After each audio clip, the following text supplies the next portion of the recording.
Sorry about that. I just strapped. Oh, no worries. No worries. You're fine. Thank you. No problem.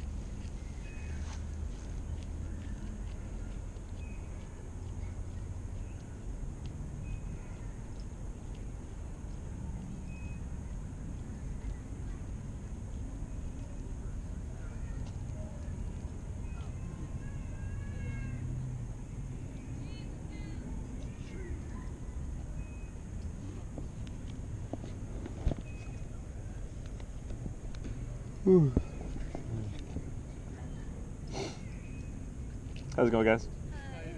Good. Do you happen to have time for a short interview? I can tell you what it's about, so you can kind of tell me. So I have a hobby where I have short talks with random people, and we pick a belief that you really think is true. It could really be anything, and then I just ask questions to uncover how you arrived at that belief and the method you use to conclude that it's true. So usually it takes about 10 minutes. I time it to kind of respect people's time, but it can go over if you'd like. So you want to give it a try? Yeah. Being with two people, it can be kind of difficult because you guys bounce off ideas, and sometimes what she says affects your answer. You know what I mean? Yeah. So. You talking. I'm the team control. Yeah. You're the peeing control? Yeah. Are you cool if I record it? Okay. Cool. All right. My name's Eddie, by the way. Eddie? Reuben. Reuben? All right. So I like to start off doing a couple of thought experiments. So the first one is the tic-tac experiment, or the thought experiment. So would you agree that the amount of tic-tacs in this container is either even or odd, and it cannot be both? Yes. Okay.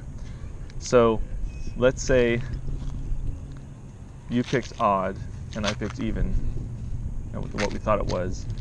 And so we popped it open, poured it all out, counted them all out, and it came out to 17. Would you agree that you were correct and I was mistaken?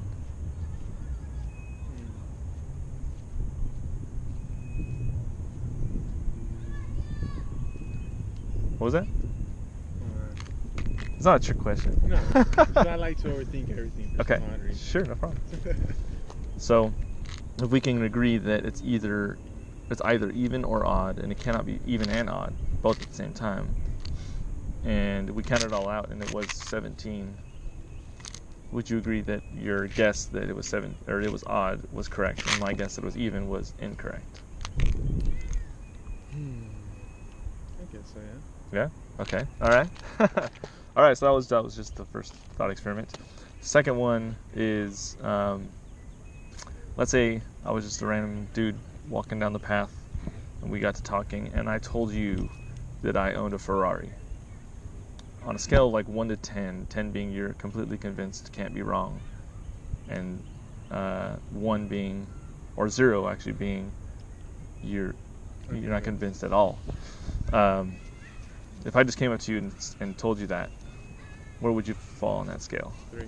About a 3? Mm-hmm. Okay.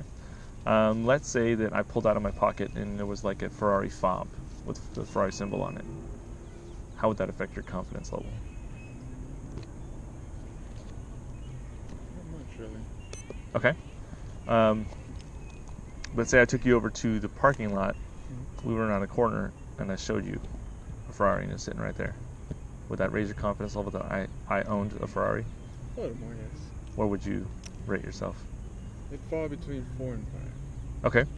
So let's say we do all that. I show you the fob. We go over there. We check out the Ferrari. What would cause you to be less confident? What would have to happen for you to be less confident after I showed you the car? Yeah. You'd have to pull out the keys. Okay. But what would cause you to be less confident that I own it? What would have to happen?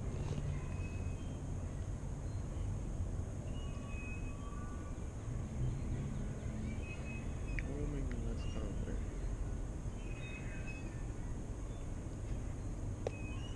I don't know.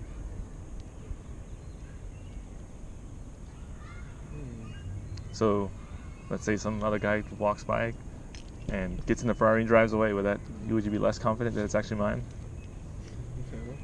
Wait. If I said, "Hey man, that's my Ferrari," and some dude walks up, gets in it, and drives away, would you be just as confident that it's mine?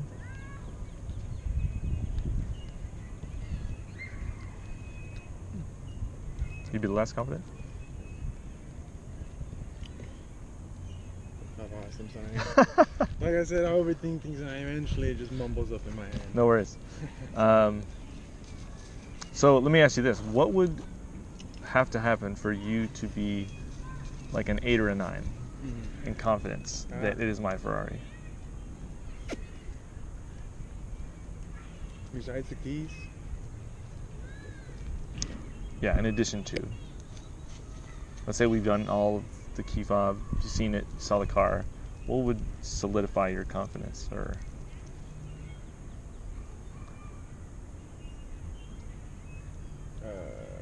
Get in and drive away. okay, so if I got the keys out, it started, and I was able to drive away. Okay. All right, that's the second thought experiment. All right. So now I want to kind of pick a belief that you really think is true, and it could be anything. So I can give you some examples of the type of beliefs that people pick that I talk to people about. So a good example would be karma is a big one. People like to talk about karma, and they think it's real, it's happening. People talk about prayer. They believe prayer works and God exists. That's the one. I talked to someone about aliens and their existence. I talked to a gentleman about yin and yang. I talked about all sorts of different things. But the conversations that tend to be more interesting are the ones that you're really confident is true, and it's like part of your identity. So if, like, let's say tomorrow you didn't have that belief, it would change the way you act or your life or something like that. Is there any belief that you have that kind of fits that description? I believe in all of them, actually. Every single one you told me about. Okay. So which one do you feel the most confident in? Karma. Karma? Karma and God. Okay. Which one would you like to talk about? Let's go with karma. Karma. Okay. All right. So real quick, what does karma mean to you? Like, what is karma? Action. For example, a lot of people think karma is this supernatural thing. It's not. Everything you do has a consequence, whether it's for the negative or for the positive.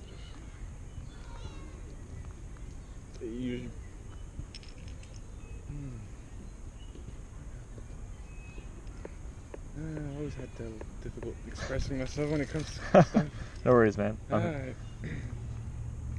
So, what makes me believe karma is real? Sure. Like I said, it's just everything has an equal and opposite reaction. You do something good, it will eventually pay back. Okay. Yeah. Is that true for bad as well? Yes. Okay. Is there like a time limit to karma? So let's say you do something good, does it come back to you in a certain amount of time, or it can take a really long time, or? I can't really say on that one. It could be immediate, or it could sometimes take years, decades for the karma to come back to you. Okay. Yeah. It just really. I don't know. Okay. So let's kind of pick an example. Real quick, on a scale of 0 to 10, how confident you are that karma is actually happening? 10. Okay. Highly confident. All right. So like an example would be someone like dropped their keys and kept on walking, didn't realize it fell out of their pocket, and you scooped it up and gave it back to them. So that would be like something good, right? Good karma, sure.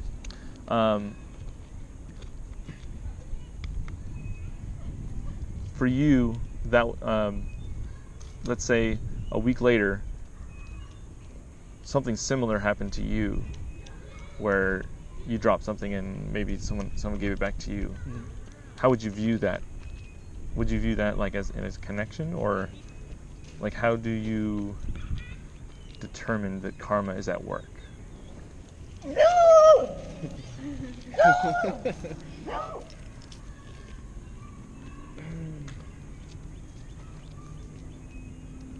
I always, when it comes to karma, I always like to think about it more of like the negative side. It's like, let's say I picked up his keys and kept them, or let's say he dropped his wallet and I kept it. Okay.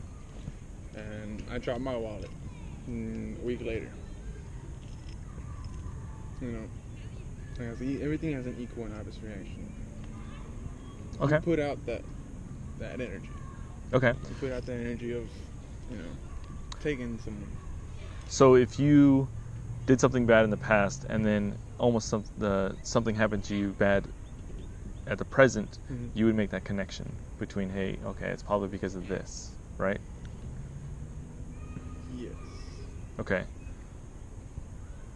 Let's say something bad happened to you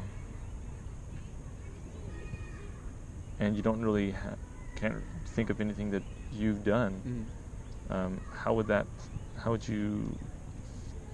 karma come into play with that?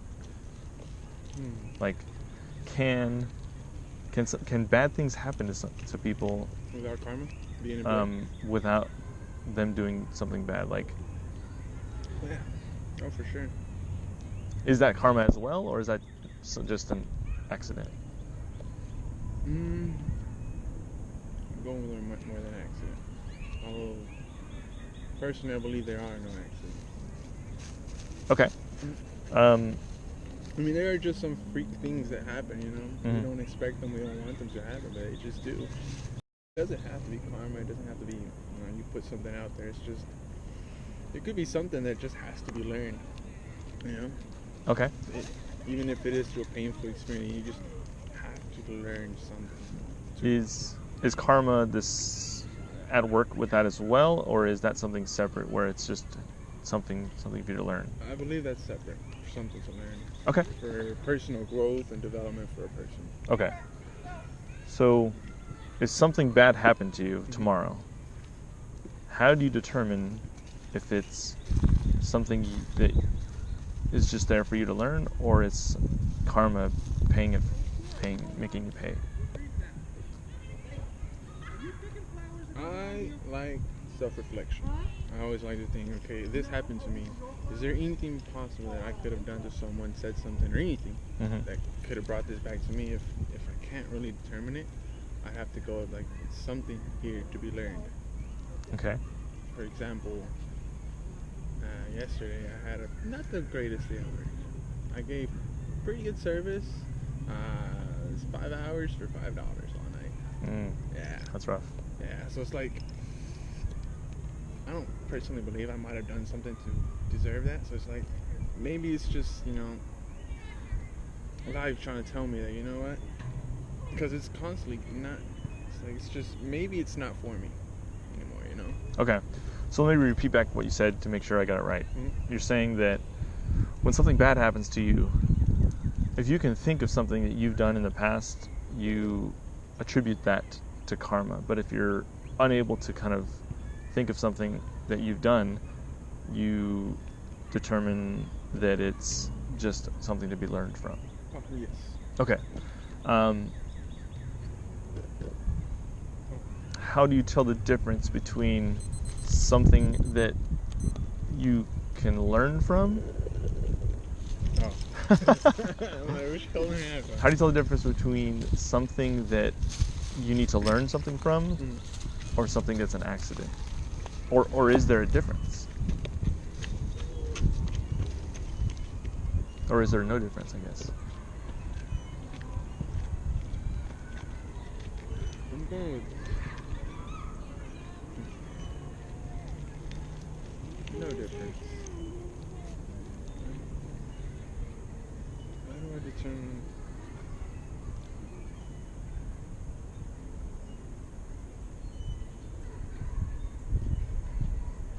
Sorry, what? Sorry, like I overthought it again. Yeah. So, if something bad happened to you tomorrow, and you've been really good and there's nothing you can think of that would cause that karma that would come back to you. I guess maybe I should ask this first.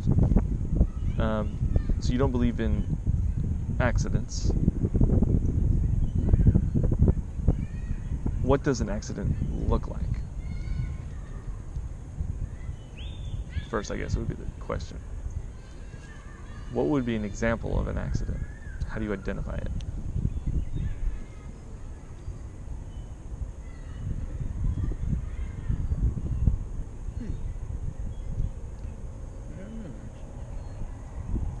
Gave that one a thought. So if, let's say, you're walking down this path and you just trip and fall and hit your face, would that be an accident, or would that be something to learn from? Both, actually. It's like an accident. Maybe I was just too distracted at the moment to be aware of my surroundings or anything, and it's just, yeah, an accident. So now I can look back and I was like, okay, next time, be more aware. Just be more aware of the surroundings. So yes, okay. It's an accident, but at the same time, it could be something to learn from too. Okay, so you have things that happen to you that are put in front of you to learn something from, and then there's things that weren't intentionally put in front of you, they just happened, but you can still learn from them. Yes. Okay, all right. So we have intentional accidents, or intentional things that happen and unintentional things. So like an accident would be unintentional.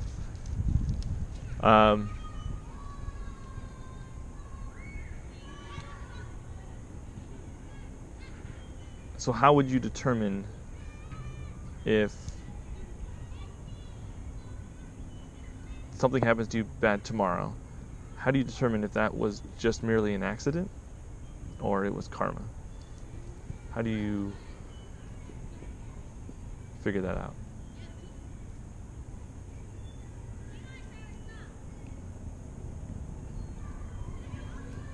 I always like to look at the situation. Okay, this happened. Why did this happen? Is there any reason this happened? If I can't think of any, then I go with it's just an accident, intentional. Okay. Yeah. Is it possible that an accident occurred, but you falsely assigned a reason to it? Oh yeah, very much possible. Okay. In the moment, we may not be able to understand it. It could sometimes take days, months, and even years, and this has happened to me a lot. So one day, you just come to realize this happened for this reason. Like, all this in the past happened, but it led me to where I am now. Whether it's for the better or for the worse.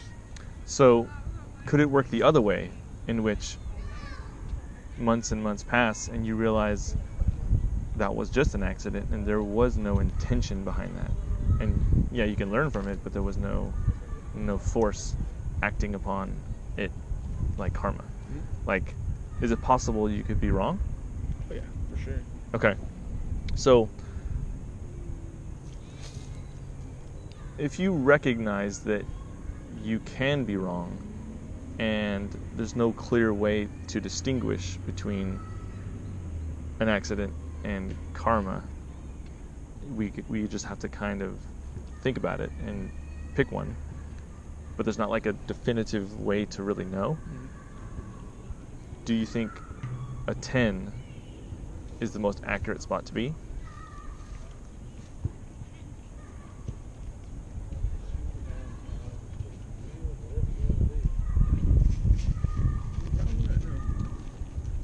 All right, cool. Thanks so much, man. No problem. All right, have a good day. You too.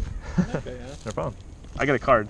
If you wanted to ever get in contact with me, some people like to reach out to me in like a couple weeks. I had someone reach out to me a couple months later and say, hey man, I really thought about what you said, and I'd like to change my confidence level, or I found something to be more confident in, or I discarded the belief altogether, stuff like that. It goes on both ways, but yeah, I just like to basically facilitate a discussion in which you get to examine the reliability of how you reach that conclusion. Is it reliable? Is it something that you can be 100% sure on, and why? So, yeah. Philosophy? Kind of. I kind of could tell immediately after you. Yeah, it's something called street epistemology. That and psychology, isn't it? What was that? Psychology as well. It's got a level of everything. It's basically Socratic questioning to uncover the inner workings of a belief. Oh, yeah. I like these conversations. Cool. Yeah. All right, man. Appreciate it, man. Thank you. Have a good one. You too.